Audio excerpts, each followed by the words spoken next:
주 하나님, 살아계신 주, 나의 참된 소망, 참된 소망, 걱정 근심 전혀 없네. 사랑의 주네, 갈 길 인도하니 내 모든 삶의 기쁨 늘 충만하네. 살아계신 주님, 살아계신 주, 나의 참된 소망, 걱정 근심 전혀 없습니다. 전혀 없네. 사랑의 주, 내 갈 길 인도하니 내 모든 삶의 기쁨 늘 충만하네. 살아계신 주님, 살아계신 주, 나의 참된 소망, 걱정 근심 전혀 없네. 사랑의 주네, 갈 길 인도하니 내 모든 삶의 기쁨 늘 충만하네.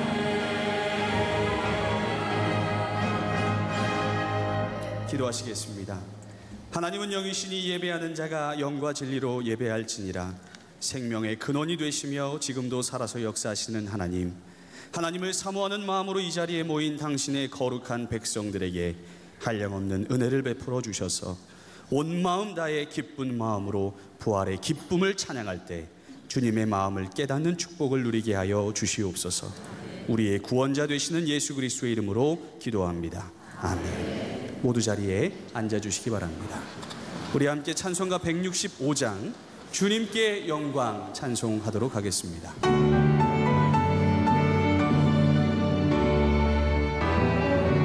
주님께 영광, 주님께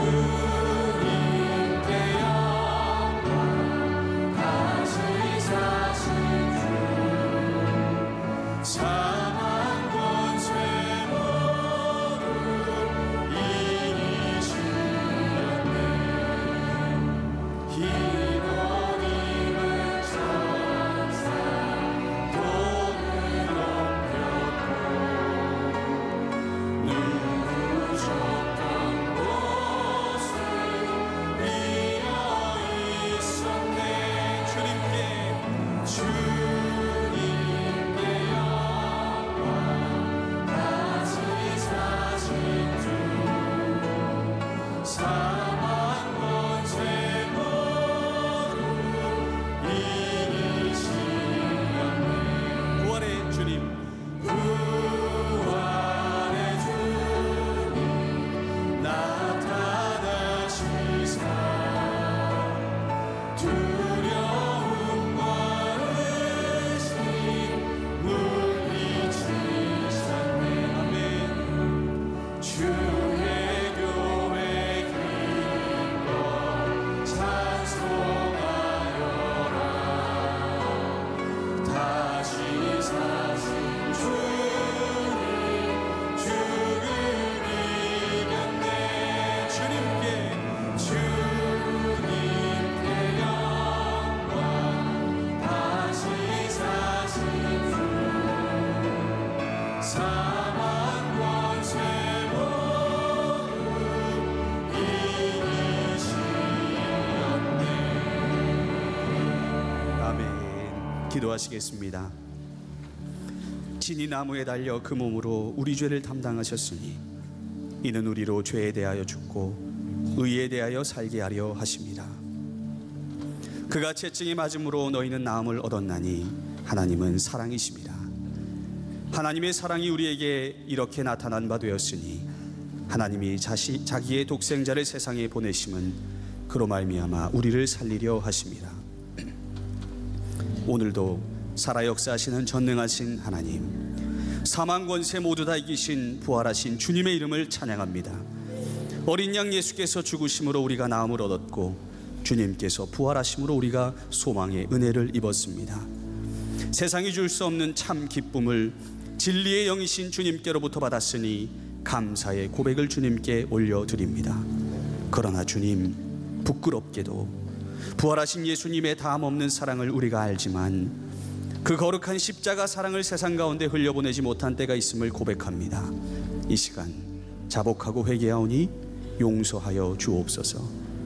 자비로우신 주님, 부족한 우리의 심령을 붙잡아 주셔서 믿음의 선한 싸움에서 승리하게 하시고 빛과 소금의 역할을 온전히 감당하여 하나님께 영광 돌리는 만나의 모든 성도 되게 하여 주옵소서. 오늘도 주님께서 친히 기름 부어 세우신 목사님을 통해 귀한 말씀을 듣습니다. 성령님, 우리에게 듣는 귀를 허락하여 주셔서 부활의 주님을 온전히 바라보는 영적 통찰력을 더하여 주옵소서. 하나님 아버지의 뜻이 무엇인지 분별하게 하시고 그 뜻대로 살아갈 수 있도록 우리의 생각과 마음을 주님께 온전히 맞추는 지혜를 내려 주옵소서. 그렇게 하나님의 마음을 본받아 주님께서 우리를 먼저 사랑하시고 우리를 먼저 찾아와 주셨듯이 우리도 우리의 이웃을 먼저 돌아보고 그들의 연약함을 바라보게 하셔서 담장을 넘어 흩어지는 교회의 사명을 온전히 감당하는 우리 모두가 되게 하여 주옵소서. 이 모든 말씀 우리를 위해 죽으시고 다시 사신 우리 주 예수 그리스도의 이름으로 기도드렸습니다. 아멘.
평화를 말할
부활절 예배를 위해서 수고한 찬양대원들, 오케스트라, 피아노, organ, 지휘자 모두 감사하고요.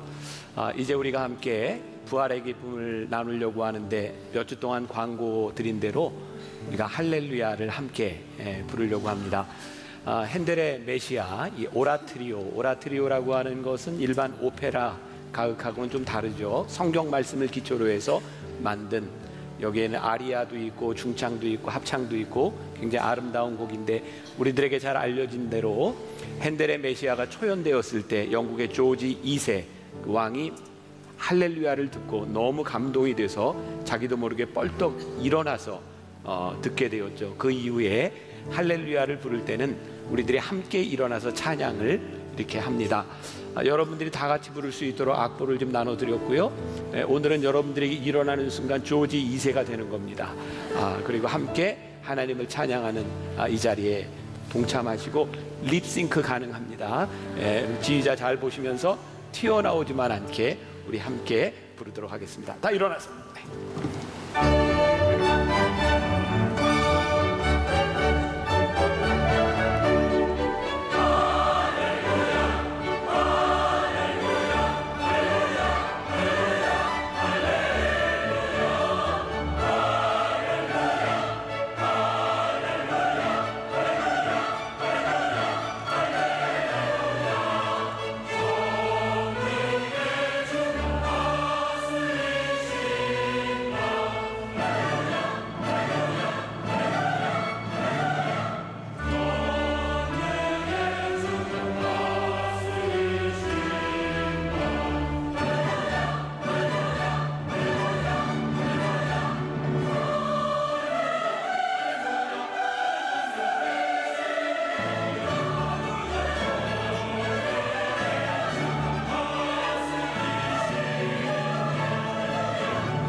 자, 오늘 여러분들과 함께 작품을 한번 보도록 하겠습니다. 오늘 6번째. 저는 저 작품을 보면서 두 가지에 주목을 했는데, 하나는 말의 모습이고 또 하나는 그 위에 타고 있는 사람의 모습입니다. 오늘 말씀의 주인공은 성경에 등장하는 인물이 아닙니다. 롱기누스라고 하는 인물이고요. 저 사람이 말을 타고 가면서 이렇게 고삐를 쫙 당기고 있고, 말이 고개를 팍 숙이고 한 발을 앞으로 뻗티고 있는 것은 급정거를 하고 있는 모습입니다. 그리고 저 사람의 모습이 세워진 것도 급정거하는 고삐를 당기고 있는 그런 모습이죠. 또 하나 주목해 보아야 될 것은 오른손에 들고 있는 칼이 성전 벽에 박혀 있는 것입니다. 의미하는 바는 성전은 예수님의 몸을 의미하고 있기 때문에 저 사람이 예수님의 몸에 칼을 꽂았다고 하는 것을 말하고 있습니다. 로마 제국의 병사였던 롱기누스는 예수님이 십자가에 달리시던 현장에 있었던 사람이고, 그는 예수님에게 칼을 꽂았던 사람으로 전해지고 있습니다. 인류 역사상 최초로 기독교로 개종한 이교도로 알려지고 있습니다. 여러분, 예수님의 제자들이 많았지만, 당시 예수님을 믿는 사람이 많았지만, 그 이유는 교회는 예수님의 부활 이후에 시작이 되었고, 그 부활의 첫 번째 증인이 바로 롱기누스였기 때문입니다. 자, 오늘 본문 말씀 중에 27장 54절을 보았는데요, 여러분 주목해 보십시오. 백부장과 및 함께 예수를 지키던 자들이, 이들이 누구냐면 로마 군인들입니다. 지진과 그 일어난 일들을 보고 심히 두려워하여 이르되 이는 진실로 하나님의 아들이었도다 하더라. 아주 흥미로운 일입니다. 예수님을 따라다니던 제자들이 부활의 현장에서 예수님을 하나님의 아들이다 고백한 것이 아니라, 예수님을 십자가에 못 박았던 백부장들과 그 죽음을 지키고 있었던 로마 병정들이 진실로 하나님의 아들이었다, 예수님의 부활을 첫 번째로 증거하고 있습니다. 예수님의 정체성은, 예수님이 하나님의 아들 되심, 주 되심은 예수님을 따라다니던 제자들에게서 밝혀진 것이 아니라 십자가 아래 십자가의 증인되었던 사람들에게서 부활의 고백이 일어나게 됩니다. 말씀을 준비하며 저에게 들었던 생각입니다. 그렇구나. 우리가 매주일 교회를 다니고 우리들이 여러 가지 모습으로 봉사를 하고 섬긴다고 이야기를 하고 예수 믿는 것이 참 좋은 일이라고 이야기를 해도, 우리들에게 십자가의 증인되는 체험이 없다면, 십자가가 우리들에게 살아있지 않다면 우리들은 부활의 주님을 증거할 수 없는 일이구나. 십자가 주변 사람들에 대해서 여러분들과 한번 먼저 생각을 해보려고 합니다. 예수님이 십자가에 달리시던 그 십자가 주변에는 두 부류의 사람이 있었습니다. 하나는 예수님을 십자가에 못 박였던 병정들이고, 또 하나는 한 무리의 여인들이었습니다. 롱기누스를 비롯한 그 로마의 군인들은 예수님을 죽이는 악역을 담당했습니다. 여러분들 한번 생각해 보십시오.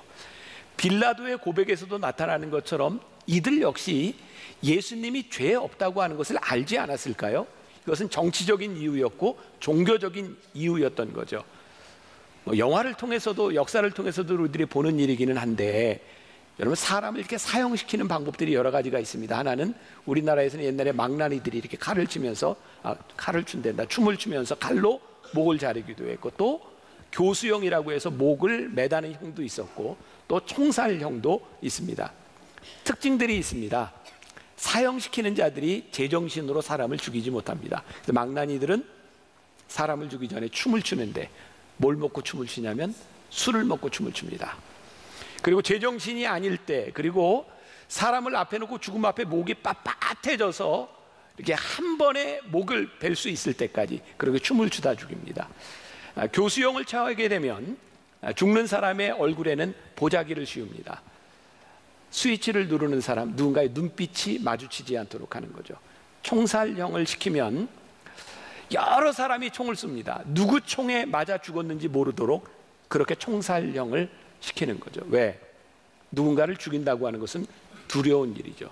죄수를 죽이는 일도 두려운 일인데, 예수님을 죽이는 일에 로마 병정들이 얼마나 두려웠겠습니다. 여러분, 두려움이 오면요, 그 두려움을 감추기 위해서 과장되는 일들이 일어나고 과장되게 되면 오히려 더 잔인한 일들도 벌어지게 됩니다.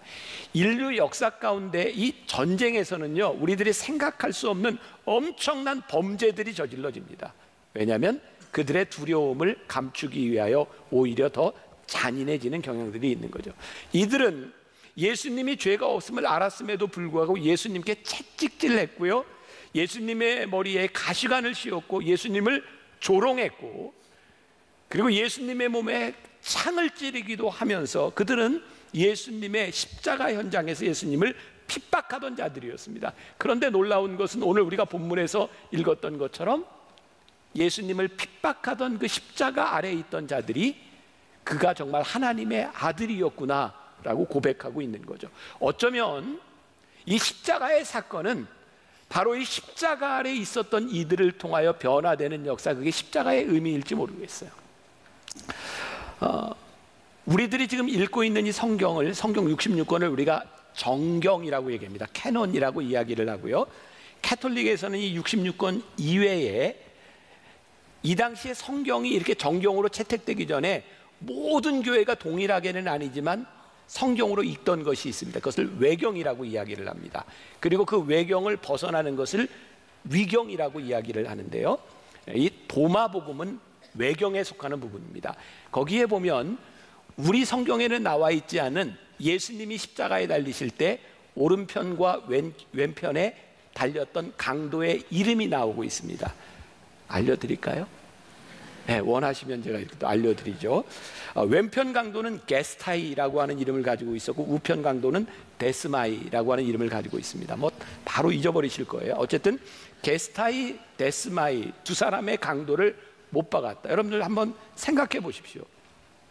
예수님을 십자가에 못 박는 그 자리에 왜 양편에 강도를 세웠을까요? 예수님을 그냥 죽이는 것은 이들에게 정당성이 별로 없었습니다. 그래서 그 당시에 흉악범들과 함께 십자가에 못 박혀 죽어야 되는 흉악범들과 함께 예수님을 못 박음으로 인하여 예수님의 죽음에 대한 정당성을 그들은 부여하려고 했을 겁니다.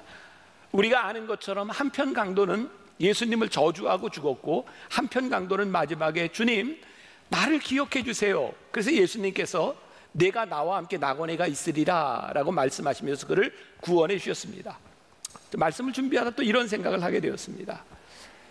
야, 죽어도 십자가 아래에서 죽고 놀아도 십자가 아래에서 놀고, 그거 참 중요하겠다. 우리 아이들에게, 자녀들에게 이 교회 다니면서 얘들아, 교회 다니면서 놀고 나쁜 짓을 해도 좀 교회는 떠나지 말고 나쁜 짓을 해라, 이렇게 좀 권면하는 것이 중요하겠다.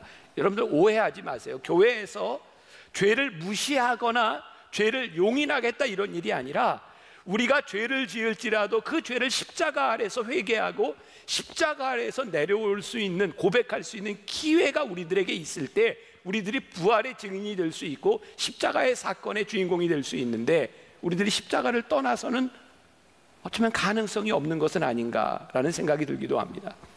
십자가 주변에는 로마 병정들만 있었던 것이 아니라 여인들이 있었습니다. 대부분의 여인들의 이름이 이렇게 마리아라고 하는 이름을 가지고 있어서 막달라 마리아, 예수님의 어머니 마리아, 또 나사로의 누이였던 마리아, 그런 여인들이 있었습니다. 또 이렇게 말씀을 준비하면서 제가 한 문장을 이렇게 적어보았습니다.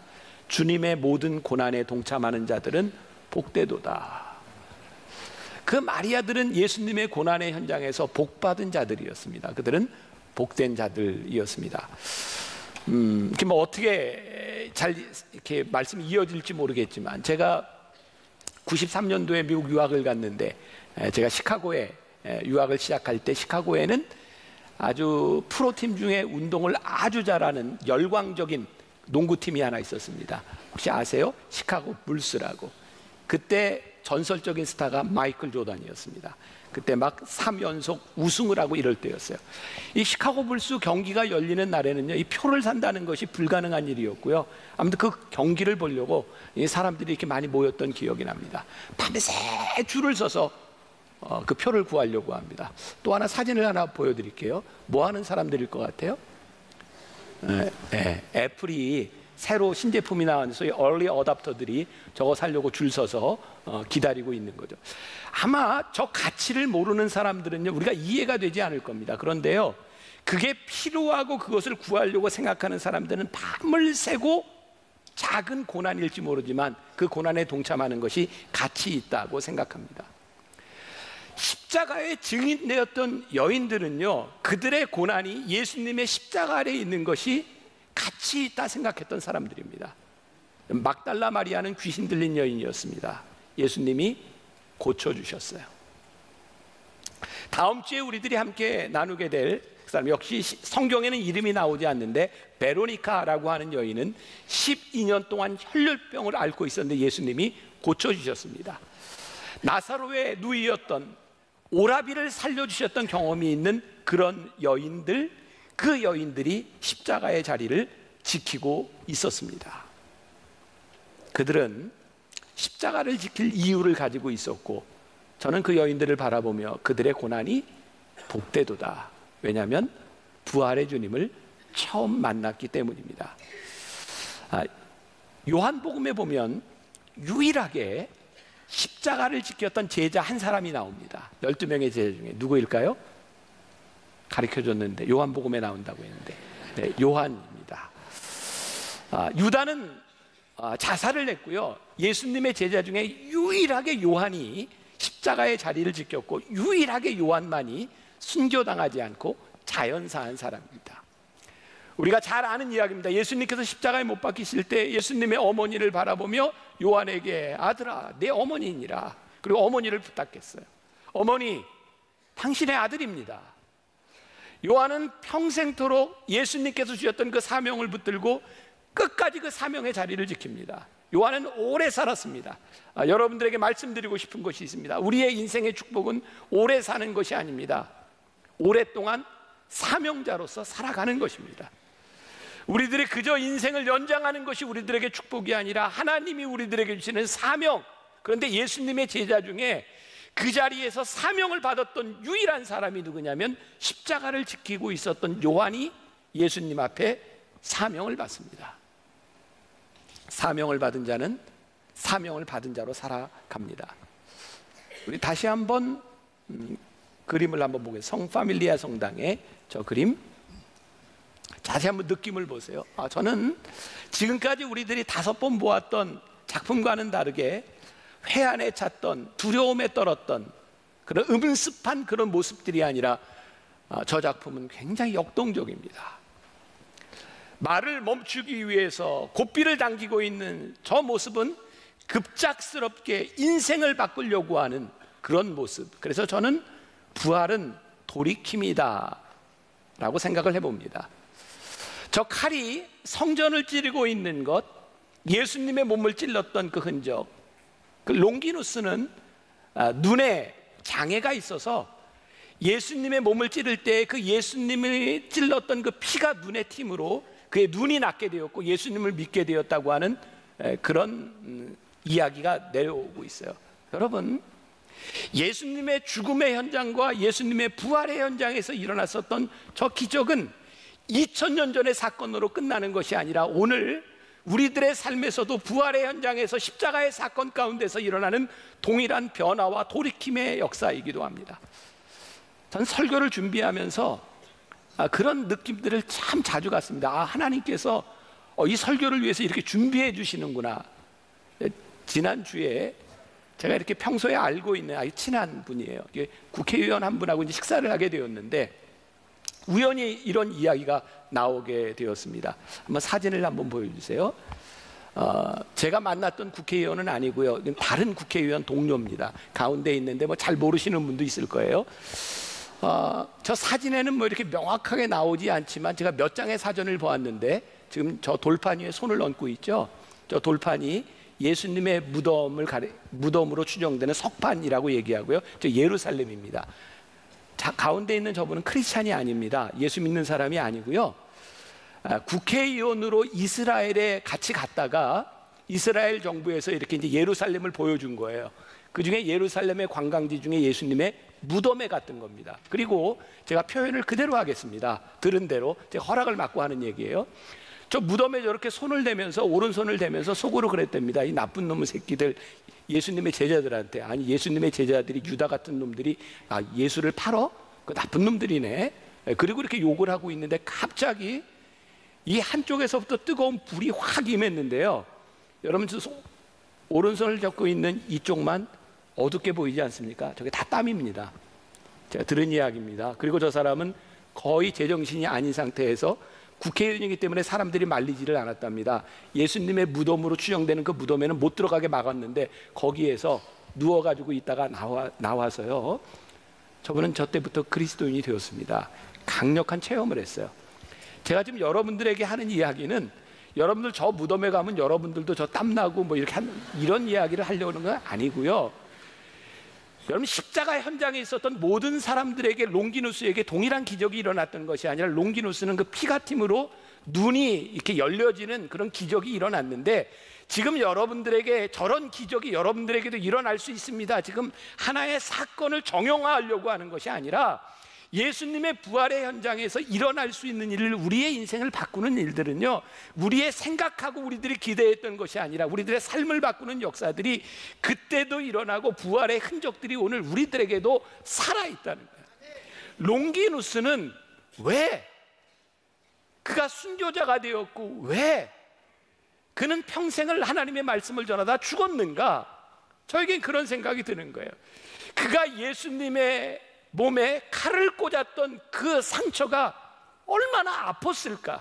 예수님이 아픈 것이 아니라 그가 나음을 입었을 때에 내가 하나님의 아들에게 칼을 꽂았던 그 상처가 그로 하여금 평생을 헌신하게 만들었다. 십자가 주변에 있었던 여인들, 그들이 그의 인생을 생각할 때 혈루병을 앓던 여인을 고쳐주시고, 간음하던 여인을 고쳐주시고, 향유 옥합을 깨뜨렸던 그 여인을 용서하여 주셨던, 그들의 삶에 가득했던 상처를 어루만져 주셨던 예수님을 생각할 때에 그들은 십자가 아래 있을 수밖에 없었고 부활의 증인이 될 수밖에 없었고 그들은 그렇게 인생을 살아갈 수밖에 없었던 거죠. 그래서 이 여인들이 새벽 미명에 예수님 부활하신 날 무덤을 찾아갑니다. 자, 7절, 8절, 9절 말씀을 제가 읽겠습니다. 또 빨리 가서 그의 제자들에게 이르되 그가 죽은 자 가운데서 살아나셨고 너희보다 먼저 갈릴리로 가시나니 거기서 너희가 배우리라 하라. 보라, 내가 너희에게 일렀느니라 하거늘 그 여자들이 무서움과 큰 기쁨으로 빨리 무덤을 떠나 제자들에게 알리려고 다름질할새 예수께서 그들을 만나 이르시되 평안하냐 하시거늘 여자들이 나아가 그 발을 붙잡고 경배하니. 예수님의 제자들은요, 예수님께서 내가 살아나리라 라고 말씀하셨는데 그들은 그 새벽에 무덤에 제자들은 한 명도 찾아가지 않았습니다. 예수님의 십자가의 현장에 있었던 그 여인들이 새벽 미명에 그 무덤에 찾아갔고 그들은 부활하신 주님을 만나게 되는데, 제가 이렇게 성경을 보면서, 제가 이제 영어 성경 NIV 성경도 보고 또 메시지 성경도 보고 우리 개역개정 성경도 보고 여러 성경을 보는데, 제가 이렇게 영어 성경을 보면서 우리말보다는 이 동사들이 훨씬 더 역동적으로 막 들리더라고요. 빨리, 참 이상하죠. 빨리라는 말보다 quickly, 이게 더 좀 역동적으로, hurry, 이런 말들이, suddenly, come to him, 막 이런 말들이 영어로 이렇게 막 동사가 나오는 저에게는 막 팍팍팍팍 들어오는 거예요. 지금 여인들이요, 예수님의 부활의 현장을 만나고 굉장히 역동적으로 지금 무언가를 달려가고 있는 장면이에요. 어떤 장면? 갈릴리에 가서 제자들에게 이 소식을 전하라는 거예요. 그때 예수님께서 이 여인들에게 묻습니다. 너희들이 평안하냐? 평안하냐? 더 이상 너희들이 두려움이 아니라 너희들이 지금 달려가야 되는 그 길 갈릴리로 가서 이 부활의 소식을 전해야 되는 너희들의 이 인생이 평안하냐? 우리의 인생이 급작스럽게 바뀌어지는 이 순간에 예수님께서 우리들에게 말씀하시는 것이 너희들이 평안하냐? 부활은 우리들의 삶을 바꿔놓는 일일 뿐만 아니라 하나님과의 관계 속에서 우리들에게 평안을 주시는 일이기도 합니다. 말씀을 준비하면서 제가 보았던 한 이야기입니다.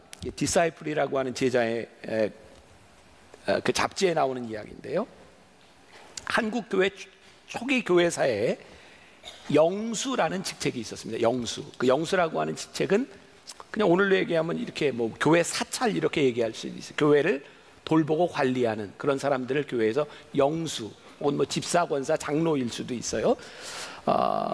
그 엄영수라고 하는 사람이 있었는데 이 사람은 경동제일교회에 다니고 있었고요. 그의 직업은 하인으로서, 종으로서 자기가 모시고 있는 왕손의 마부였습니다. 어느 날 지방으로 가는데 이 엄영수가 자기가 모시고 있는 왕손에게 이렇게 말을 합니다. 나으리, 예수 믿으시죠? 그때 왕손이 이렇게 묻습니다. 아니, 너 예수를 믿느냐? 예, 그렇습니다. 한 3년 됐습니다. 저는 예수 믿고 마음이 너무 기쁩니다. 그 말을 들은 왕손이 마부에게 이렇게 빈정거립니다. 예수를 믿으면 너 같은 쌍놈이 양반이 되느냐? 그때 엄영수가 이렇게 대답합니다. 나으리, 예수 믿는 도리는 그런 것이 아닙니다. 제가 양반 되기 위해 예수 믿는 것이 아니라 마부 노릇 잘하기 위해 예수 믿는 겁니다. 이 말이 왕손의 마음에 깊은 감동을 줬고 마음이 열려 예수를 믿고 이 왕손이 승동교회 목사가 됩니다. 이건 한국 기독교사에 나와 있는 이야기입니다. 예수를 믿는 것은요, 우리의 삶을 획기적으로 바꾸는 것은 우리의 신분의 변화를 의미하는 것이 아니라 지금 우리들이 살아가는 삶에서 부활의 주님이 우리들의 삶을 어떻게 돌이키시는가, 그 말씀에 순종하며 우리들이 사명자가 되는 것을 말합니다.